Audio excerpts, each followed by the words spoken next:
படித்ததில் பிடித்தது. கோபக்கார பெண்களுக்கு பாசமும் அதிகம், ரோஷமும் அதிகம். ஆனால் வேஷம் கிடையாது.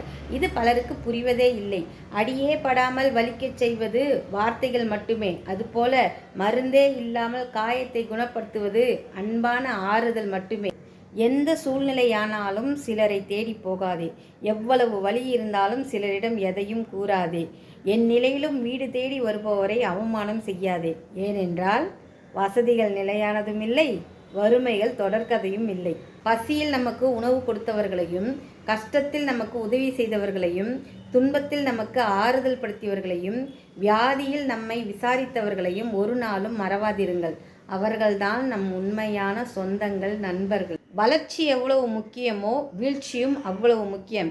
ஏனென்றால் வீழ்ந்தால்தான் தெரியும் யார் கை கொடுப்பது, யார் கைகொட்டி சிரிப்பது, யார் கைவிட்டு செல்கிறார்கள் என்பது. இதுவரை பணக்காரர்கள் கூட அதிகம் ஆடுவதில்லை. பாதியில் பணம் பார்த்தவர்களின் ஆட்டம் அடங்குவது இல்லை. வாழ்க்கையில் எந்த அடிமட்டத்தில் இருந்தோம் என்று நினைத்து பார்த்து வாழ வேண்டும். இன்று பணம் உன் கையில், நாளை வேறொரு கையில்.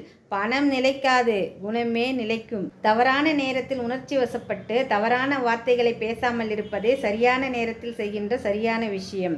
ஆத்திரத்தில் பேசினாலும் 1000 முறை யோசித்து பேசுங்கள்.